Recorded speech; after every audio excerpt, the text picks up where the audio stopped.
All right, I'm going to take some time, kind of talk through what I'm doing, what I'm thinking through this Mythic N'zoth as a Holy Paladin, as our heal lead, trying to being aware of all the other cooldowns that are going on, all these sorts of things, and just the small positioning things that you have to consider throughout the fight that you just kind of learn after doing the boss for as many pulls as we had.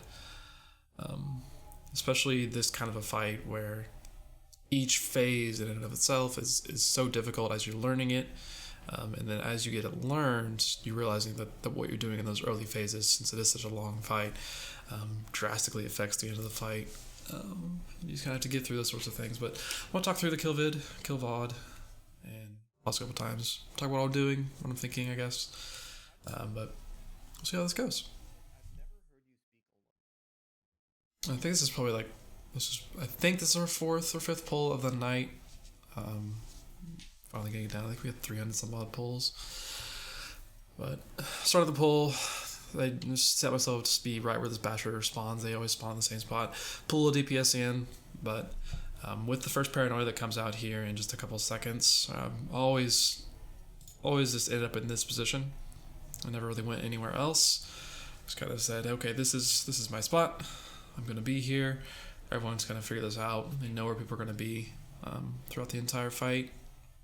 It's one of those things where you want to pick a spot, you want to be in different spots all the time. Cooldowns wise, our other Holy Paladin is running. He's got wings running. Our monk, he's got way running, but I think mostly that's probably for damage. He is doing quite a bit of healing as it goes, but a lot of this front stuff, there isn't a whole lot of healing until the first torment, which isn't for another 15 seconds. This just kind of get things on cooldown. I don't use my wings for a little while. I end up using wings for the second tournament, but I get linked here with a warlock, which actually kind of sucks. It's one of the worst people to get linked with, warlock, or I guess the hunters. Sometimes it's kind of rough to get to, and then our boomguns are rough to get to. Mages, they can blink to you, which is really nice. We got our rogue. He's able to shadow step. Where the hell rogues do? I honestly don't know. Rotate around with whoever I'm with. You don't have to heal too much there. One of our paladins used AM for that first turn on Torment.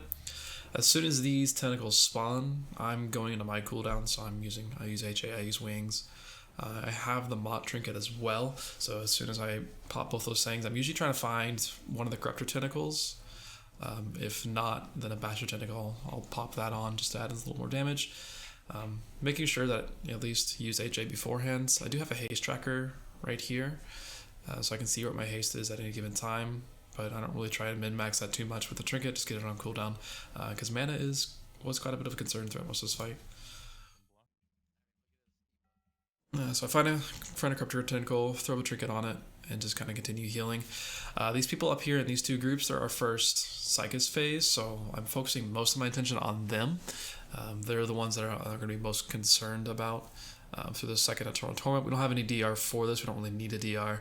I think when we first started, I may have been using AM there, but I found that when I wanted to use AM the next time, it wasn't up, so I kind of stopped doing that. After those tentacles die, or people go down the gateway for Psychus 1, in Psychus 2 phase, there's not a whole lot of healing to do. We take a gate to get over this Basher tentacle quickly. Mostly just doing DPS. Most of my shocks, after I spread those initial ones, are going out to those people who are still here, but we have 3 healers up here. We have a person solo healing the Psychus 1 phase, so there's not a whole lot to worry about. People aren't really going to be in danger. So at this point, just avoiding all the swirlies. Again, another spot in the fight where you want to have kind of set positions. I've set myself up here in the front-ish. These neurons, this one gets banished. This one back here, I think, gets banished as well. This gets feared, it's a paralyze. I started using hammer on this one over here, it's not necessary. But anything that stuns, so long as it's stunned as it would want to start growing, it's not going to end up putting out its pools. So if you don't have a bunch of warlocks, or you don't have a bunch of things that are useful or easily able to CC those, I think fear works for a warrior. Hammer justice will work, but so I just hammer that one. I'm waiting a little bit for it to pop off, and then I'm gonna set myself in this position, right around here in between the paralyzed and the banished one. But this is, I mean, it's gonna be up to your raid where you end up being, but this allows me to continue sure striking the boss if I wanted to, but there's not a whole lot to heal. I get linked to somebody. The paranoia damage at this point in the fight honestly isn't a big deal. Not the paranoia damage, sorry, the sanity loss isn't a big deal. The paranoia damage is actually what's going to hurt you. These two people are really far apart, which is kind of scary. I'm not sure who that is actually. He's got a triangle marker on his head, or he's probably just saying triangle marker. So they're the furthest apart. They're the ones I'd be most concerned about. Like the sanity damage, we're not going to deal with it. Like I have 95 sanity. We have 2 next that are going to be coming up out of this phase. So we're not in danger. So you have to run through people. That's fine. It's not going to be a big deal at this stage of the fight. We get linked.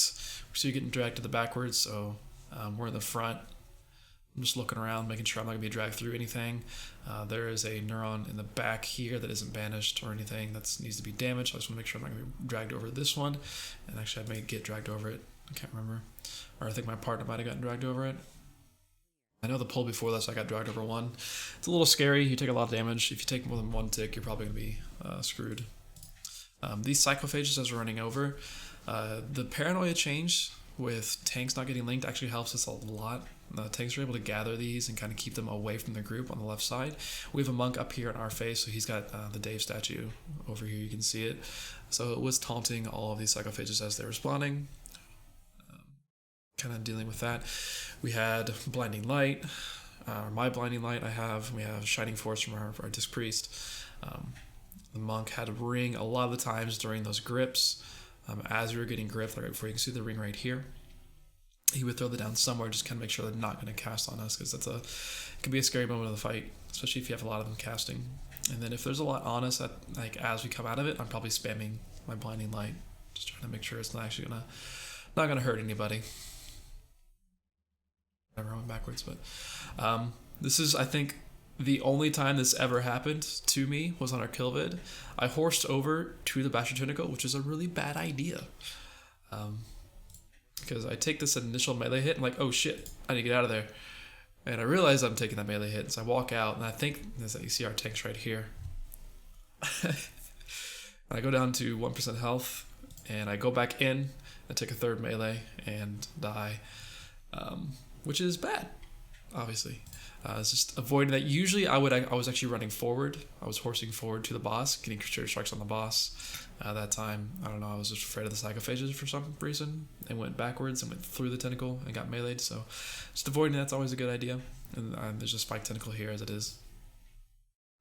This point of the fight, there's not a lot of healing. The Eternal Torment that comes out, which I was dead for, is honestly probably the scariest moment. I usually had my Divine Purpose for that, and if someone was particularly low, I would throw Sacrifice on them. But it's in the situation where, at this point, my wings is up. It's always been up, but I'm not going to use it right now. The healing isn't needed, and the burn phase damage is going to be more important in a second. I'm just helping DPS these tentacles. A lot of the times, like you see these spikes off in the middle of nowhere, I go over and just melee them, throw shocks at them. Just watching people make sure they're not going to die, but this isn't really a scary moment of the fight.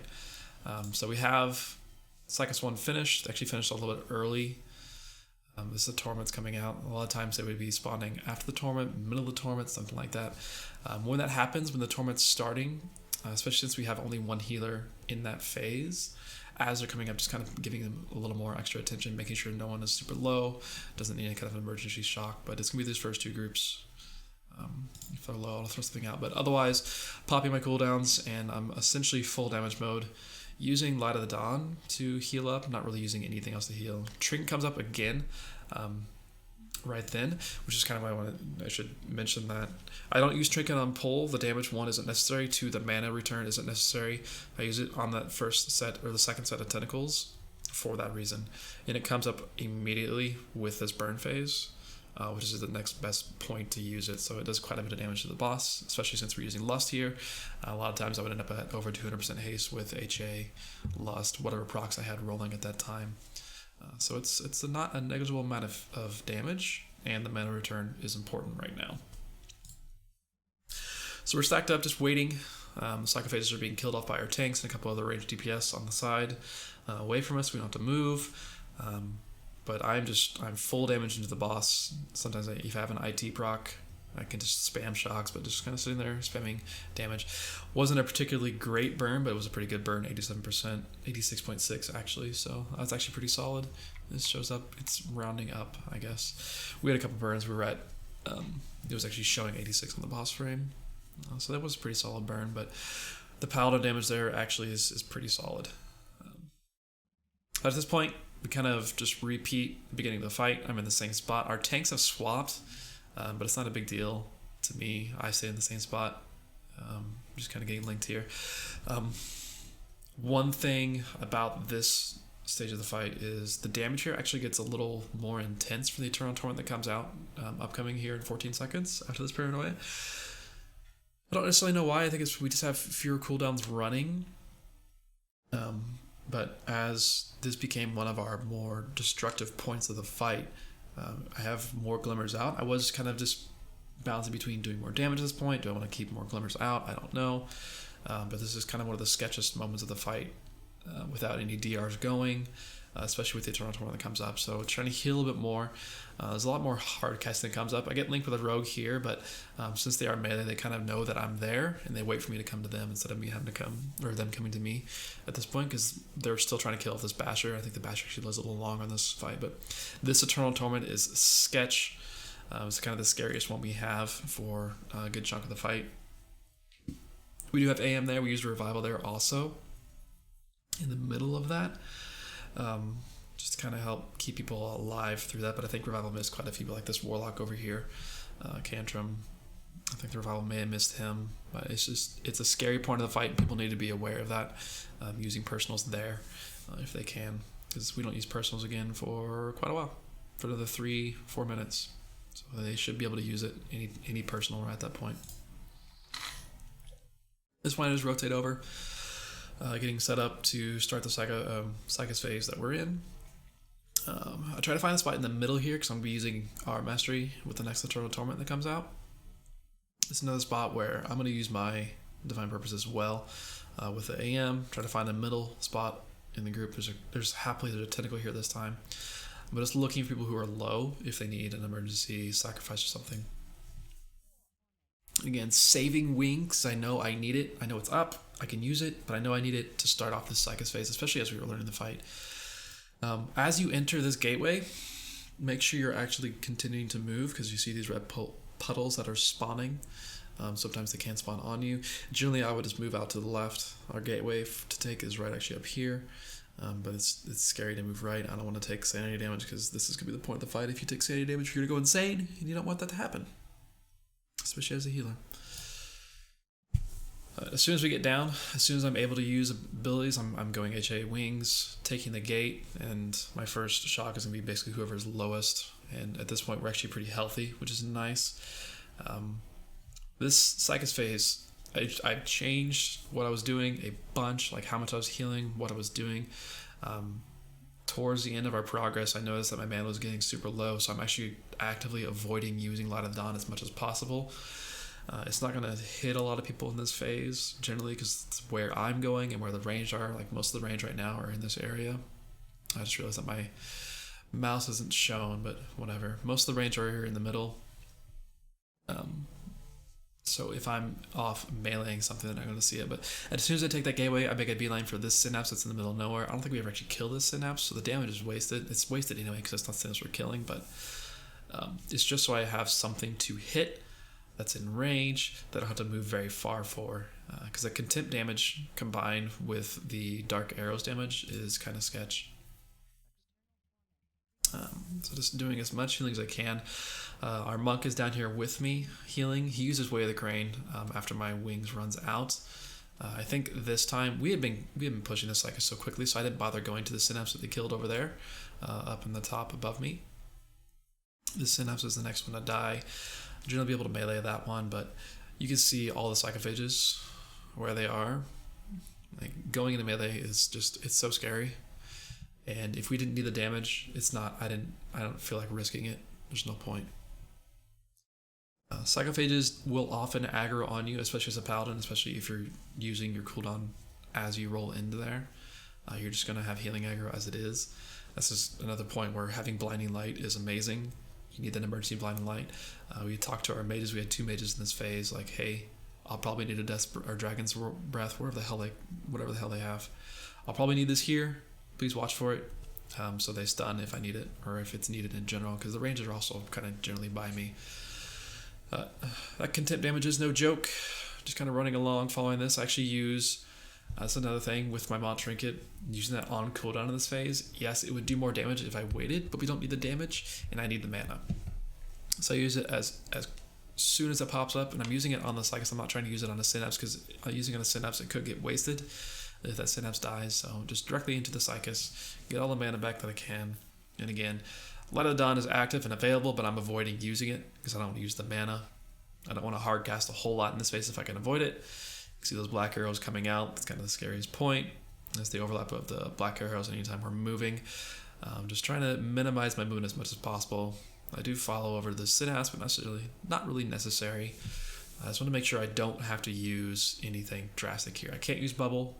I need that in a few minutes. I don't really want to use anything else. I won't have to use Sacrifice because the damage is scary enough, but it's there if we need it, if the tank needs it. The tank will get whopped here quite a bit. You can see we're super far ahead. A lot of times we would come into this Synapse and Psychus would still be at 40-50%. You can see it's at 12% right now, which is super low, so we're going to be coming up really quickly. I think we come up probably a little bit too quick. You see the Basher Tentacle up top's at 14% still, so it may not even be dead by the time we're finished, which is just less damage on the boss. But as I click my body, because tentacles are likely still alive in your up phase, I horse and get the heck out of dodge. I do not want to be in this clump where people went down, because tentacles, the spike tentacles, or any tentacle where they die, they spawn the corrupted viscera. Don't want to be by it. It's going to hurt. It's going to take sanity, and especially if that phase took a while, you took some sanity damage earlier, you're going to go insane, and you're going to waste a battle res. So I horse and get out of here. It takes a little longer to get back onto the boss, but it's preferable to dying and going insane. So I horse, get the heck out, and roll up to the boss at this point. And we're just doing more damage again. Another point where I'm using wings here, not for healing, but for damage, and to get it on cooldown. My next wings timing, down here, where is it? Evoke 3, you can see it happens in about a minute 40 seconds, about a minute 30. That's my next wings timing. I do have IT pieces, but I'm not gonna sit there and rely on it. I want to make sure that my wings is up no matter what as soon as we come out of that grip, because I want to use it ASAP.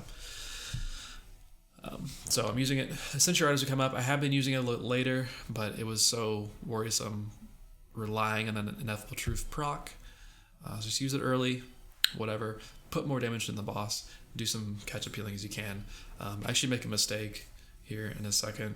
I realize it as the Thought Harvesters spawn, because I am putting so much damage into the boss at this point that I kind of neglect to put any glimmers on anyone, which is a mistake. Because at this point, my wings is done. We have Thought Harvesters spawning here in like 5-6 seconds, and I have one glimmer out, and it's about to expire. It's the bar up there, which is a bad idea. I should have been spreading glimmers more, just to make sure we were nice and safe going into this, especially since we only had the one Demon Hunter.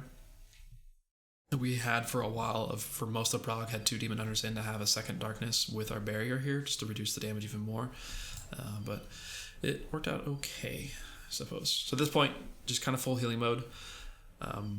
CSing off the Thought Harvesters. And again, I'm saying to myself, oh, I made a mistake here. I don't have many glimmers out, but I get a Visions proc, so I have wings. I get an Ineffable Truth proc, which is great. So I can just sit there and spam shocks and get caught up. We have Evangels in there, as well as I think that's actually it. I just want to point out this barrier in the darkness that gets used here. The reason we use this like this, it's the only time really we can be stacked up completely. You'll notice we're not pre-burying super early. Harvest is going off in half a second. Barrier just now went down. Darkness will go down with us as well. Yes, it does damage, but we want to get both of these things. So we get the Harvest Thoughts damage in the barrier, in the darkness, and we also get the Evoke damage that comes up. Because we want to get both of them. We do have a couple people pre-positioned, but that's just to keep them out of the way, so we can just sit there and blast the boss. I think that Mage is in Combust, so he's doing damage, and our healer, it was a Priest. So he was doing his Evangelism 1 Rapture. So after that Evoke drop, I was using Horse to get myself into good position. This is actually a pretty crappy eye spawn for how we handle Evokes. This actually may be the worst one. You can't dodge this one to the right, which is preferable. So we're going to be pushed really, really far left, which makes the paranoia that comes up after this more difficult. We have these eyes. The next Evoke's coming up in 6 seconds, and that's going to be the Paladin's Armor Mastery, and then a Judgment Call by our Monk if he wants to use Revival or not. I think we also have Rapture going, if I do recall. Pretty sure Rapture is going, so kind of a mini ramp from our Priest as well to help out the damage. I also use a personal here. Motrican comes up, immediately used on the boss. I don't have a ton of haste at this moment, but that's alright. Just kind of pick a spot, and the reason we have these little say bubbles going on here is we pick a spot, DPS know that we have to get out of the way. We're hard casting. We have to keep people alive through this phase, through these moments. The Evoke Anguish has that initial damage and has a couple of ticks. I think it's every 2 seconds it's got a tick of damage. So I think it's 2 or 3 extra ticks of damage that happen. There are gateways set up in the middle of this, which is why I'm kind of positioning myself here, because I want to be able to take this gate as soon as I'm able to drop. So we drop, we're all kind of itching forward. I'm trying to actually move over a little bit to give space to this person who's right behind me to make sure they can kind of dodge through this little pathway that we've made between us. But I take this gateway and I immediately run over to the left. So my wings timing is coming up after this grip, which is we get Paranoia and grip right after this Paranoia or during this Paranoia. And my kind of position for this next Evoke Anguish, so Evoke 3, is I want to be able to hit the boss and heal within wings. So I'm going up in this area right here, kind of where you see it says Duck Used Avenging Wrath, this little icon right up there.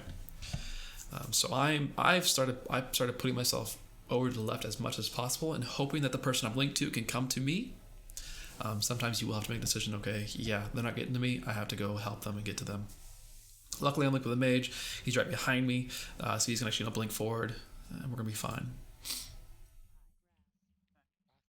But it's one of those things where a lot of us are taking that gateway, and we're spreading in different directions, and spreading left was the best decision for me. So that's what I went ahead and did.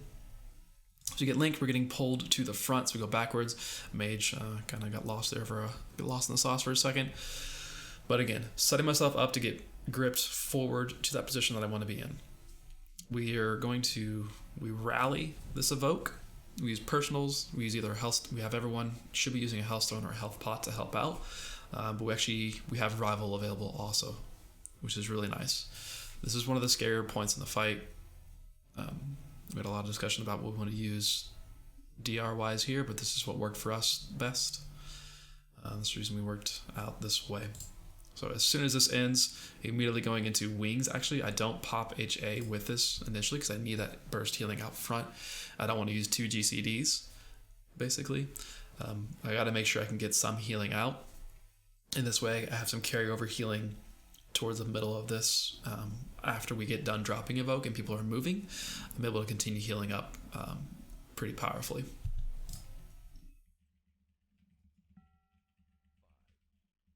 A little video lag there. That's all right. But I'm up front. I have to turn around for Light of the Dawn, but that is what it is. Drop the pool, move over to the right, find a spot, get out of this. This is one of our immune sucks, but it's not one of my immune. So we have immunities going to this one. I think it's 3 mages, rogue, and the paladin. I use my AM here. Another point in the fight where it's really, really easy to forget some of these DRs. Simply because there's so much going on. You're so worried about using every single GCD for a heal. It's really easy to miss this AM, so it's better to use it a little early than to miss it completely. So I pop it right there. Moving over to help drop this Evoke. These pools are kind of a little rough, but this is the most difficult Evoke drop of the fight. Absolutely the most difficult Evoke drop of the fight. The eyes that spawn are going to be moving, rotating to the right, and we're sitting here dropping these. Depending on where they spawn, it can be awful, it can be great, and if it's great for you, it's probably not great for the people in the back, and if it's great for people in the back, it's probably not great for you. So this is actually a really scary spawn. You can see where the eye is, and it's going to be blasting essentially right through my body at this point. But it does start rotating before it activates. So I'm relatively safe. I think my decision here is, okay, if I have to take an Evoke tick, or an Anguish tick, I'm going to, but I'm not going to get feared. So I'm just going to sit still and wait. So it rotates out. We're fine. It looks scary, but everyone is absolutely fine. I think someone gets feared. I think our druid got feared there, maybe. No, he gets feared the next one, I think. After that point, my immune soak's coming up, so I'm putting myself in a position on all these thought harvesters. It's the star and circle ones. The triangle and the unmarked one are gonna die here in a minute. At this point, our other holy paladin has wings pop up, so he's healing pretty heavily here. So the same kind of positioning that I had to do on Evoke 3, he does for Evoke 4. Well, actually, no, that was Evoke 4 right there that just happened, so he doesn't have to do it. He doesn't worry about it. Whatever. We have paranoia that comes up. That's what it is. Just sitting here, make sure I'm in the good spot. We're safe coming out of this. Get inside this. Paranoia's gonna be coming up. One of the things we had to worry about, you can see us here. We have a couple of turtles. There's a mage ice block. I am sitting here in my bubble, and we have a demon hunter up here that is doing nether walk or something. I don't know. I think metaform nether walk makes you immune.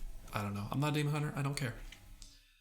But we're spread out inside this circle because paranoia is coming up immediately, and I don't take the sanity damage because I'm in bubble, but everyone else is going to. So just kind of hope we can find who we're linked to. This is actually kind of a rougher one. I get linked to a warlock who also gets slowed, so I actually give him freedom. I love this little chat thing. It tells me if someone's slowed next to me. So I give him the freedom so he's able to move, and then he doesn't move at all, which is kind of frustrating. You gonna move?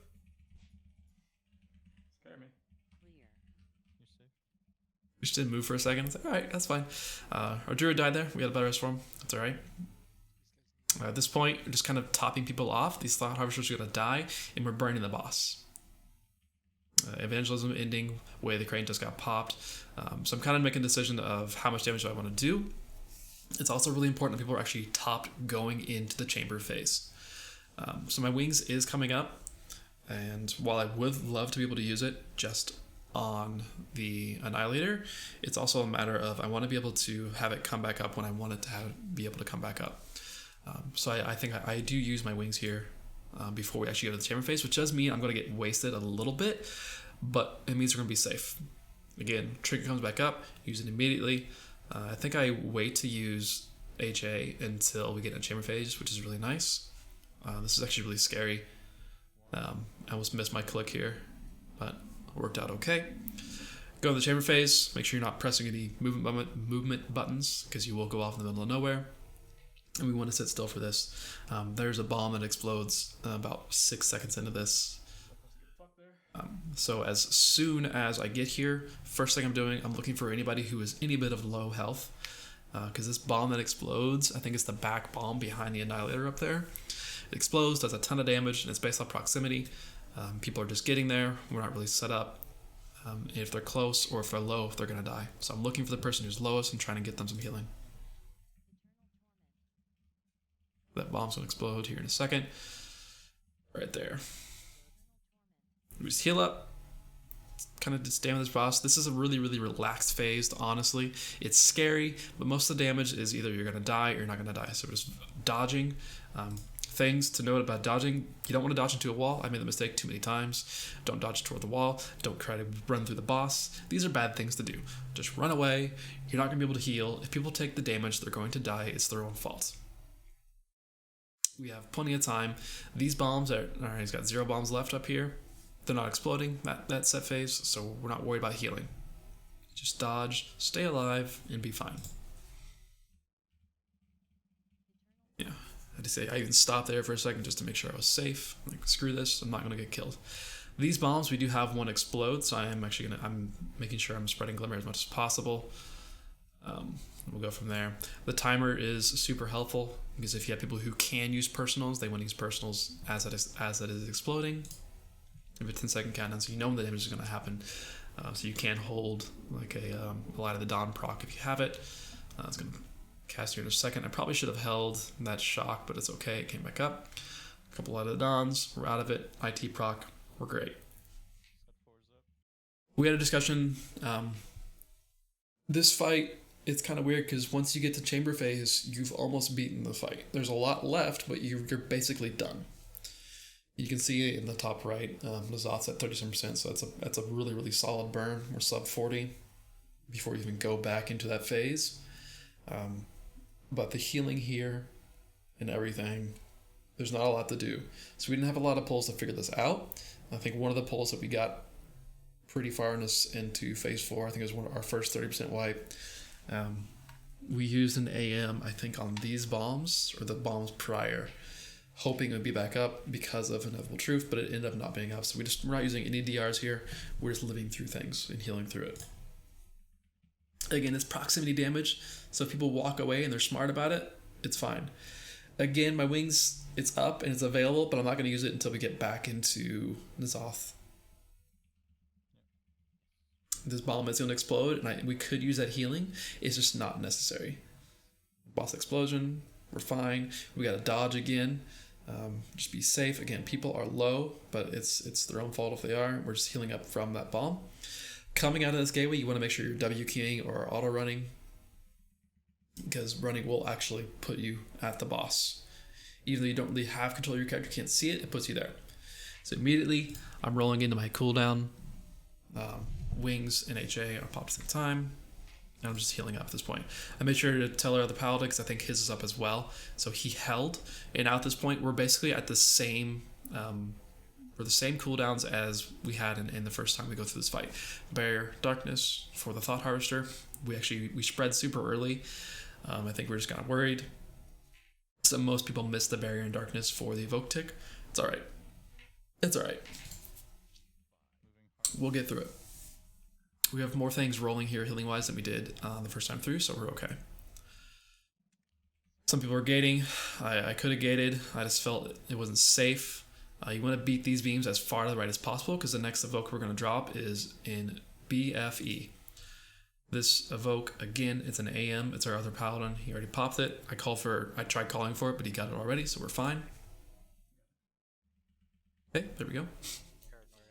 You can drop this as far as possible to the right. Again, just finding a spot, finding a place where you're safe. The say is going to help out. Just watching people, because immediately after this we do get a paranoia. And this is not the paranoia we want to go insane on. We get paranoia in the grip. Again, it's a repeat of the first time you go through all this stuff. And we're just in different spots. Got linked with a Demon Hunter who was relatively close to me, so it was alright. So again, coming out of this, we're going to have Rally. We're going to have my wings. The problem with this one is the fact that I don't have melee uptime, which is scary, but we got revival again, so I think we're going to be okay. So just find a spot in the back, we rally, I come over, make sure to tell people to use personals. If you have a health stone, you have a health pop back to the left, this is the time to use it. But another Evoke, not a lot of places actually put this, just kind of trying to find a spot and heal up as you can, trying to let people die. That shock there should have gotten an owl, but I got on the next one, it's fine. So again, we use immunities on this one.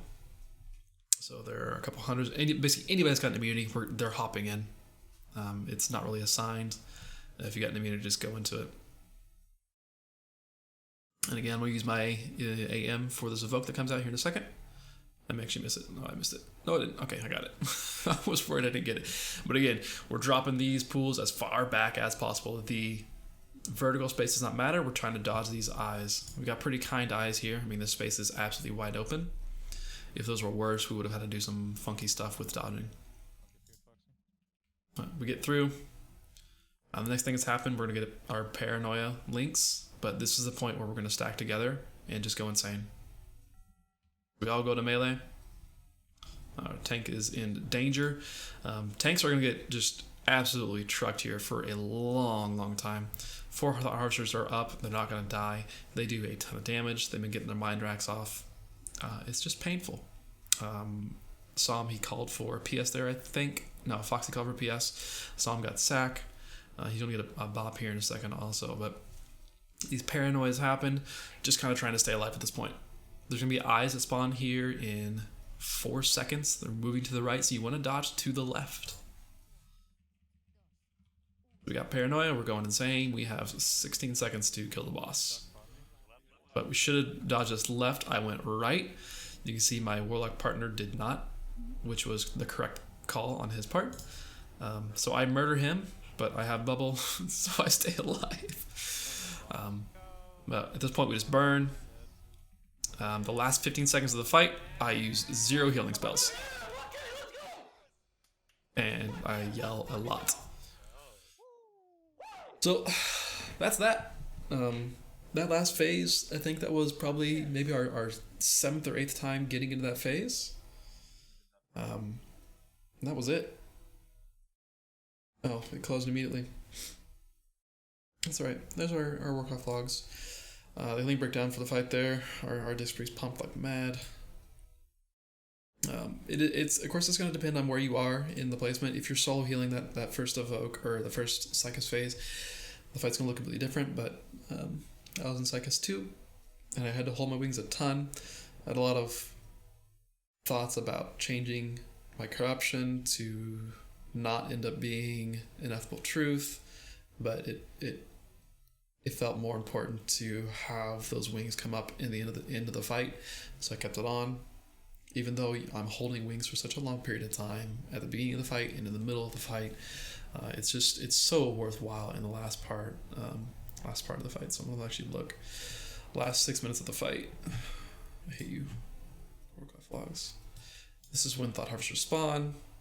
Yeah, the healing here gets more intense, more or less. And raw healing done, 178k, 163, 107, 124. And that's the last part of the fight. Anyway, that's all I want to talk about. Hopefully this helped you out a little bit. The nonsensical rambling, a little bit. I'm pretty sure my phone buzzed once into the mic as it was going. I apologize for that. I do stream our raids.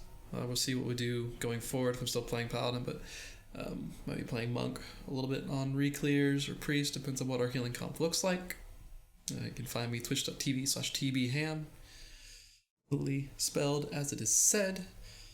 I also have a Discord that has my UI linked in there, so if you're interested in using my grid or using my elf profile, all that stuff's in there. You can find it on Wago as well, but the grid profile, the only way I can keep it updated is inside my Discord, so that'll be linked below as well. Yeah, thanks for watching.